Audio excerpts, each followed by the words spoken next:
करवा चौथ पर करें इस कथा का पाठ, मिलेगा इसका फल। करवा चौथ का व्रत सुहागिन महिलाओं के लिए बेहद खास महत्व रखता है। धार्मिक मान्यता है कि इस व्रत को विधि पूर्वक करने से विवाहित महिलाओं को अखंड सौभाग्य का वरदान प्राप्त होता है। साथ ही पति पत्नी के रिश्ते में मधुरता आती है। इस बार कार्तिक माह के करवा चौथ का पर्व 20 अक्टूबर को है। धार्मिक मान्यता है कि इस दिन पूजा के दौरान व्रत का कथा का पाठ करने से साधक शुभ फल की प्राप्ति से वंचित रहता है। इसी वजह से व्रत कथा का पाठ न करना ना भूले। एक साहूकार के 7 लड़के और एक लड़की थी। साहूकार के बेटे अपनी बहन से बहुत प्यार करते थे। साहूकारनी के साथ उसकी बहुएं और बेटी ने चौथ करवा चौथ का व्रत रखा था। चौथ का व्रत में चांद देखकर ही व्रत खोलते हैं। रात को जब साहूकार के लड़के भोजन करने लगे तो अन्ना ने अपनी बहन से भोजन के लिए कहा। इस पर बहन ने बताया कि उसका आज व्रत है और वह खाना चंद्रमा को अर्घ्य देकर ही व्रत खोल सकती है और कुछ खा सकती है। सबसे छोटे भाई को अपनी बहन की हालत देखी नहीं गई और वह दूर पेड़ पर एक दीपक जलाकर छलनी की ओट में रख देता है। दूर से बहन को दिखाता है कि छलनी की ओट में रखा दीपक चांद की तरह लगता है। ऐसे में वो ऐसा लगता है कि जैसे चतुर्थी का चांद हो।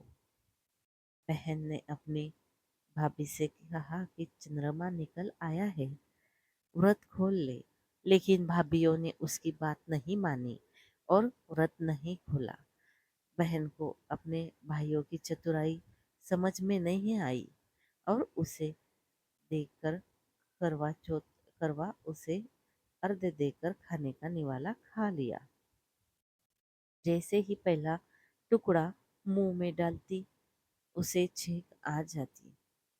दूसरा टुकड़ा डालती तो उसमें बाल निकल आता और तीसरा टुकड़ा मुंह में डालती है तभी उसके पति की मृत्यु का समाचार उसे मिलता है। वह बेहद दुखी हो जाती है। उसकी भाभी सच्चाई बताती है कि उसके साथ ऐसा क्यों हुआ। व्रत गलत तरीके से टूटने के कारण माता उससे नाराज हो गई। इस पर वह निश्चय करती है कि वह अपने पति का अंतिम संस्कार नहीं करेगी और अपने सतीत्व से उसे पुनर्जीवन दिलाकर रहेगी। शोकातुर होकर वह अपने पति के शव को लेकर 1 वर्ष तक बैठी रही और उसके ऊपर उगने वाली घास को इकट्ठा करती रही। उसने पूरे साल की चतुर्थी को व्रत किया और अगले साल कार्तिक कृष्ण चतुर्थी फिर से आने पर उसने पूरी विधि विधान से करवा चौथ का व्रत किया। शाम को सुहागिनों से अनुरोध करती है कि यम सुई ले लो, भी सुई दे दो, मुझे भी अपने जैसी सुहागिन बना दो। जैसे फलस्वरूप जिसके फलस्वरूप करवा माता और गणेश जी के आशीर्वाद से उसका पति पुनर्जीवित हो गया।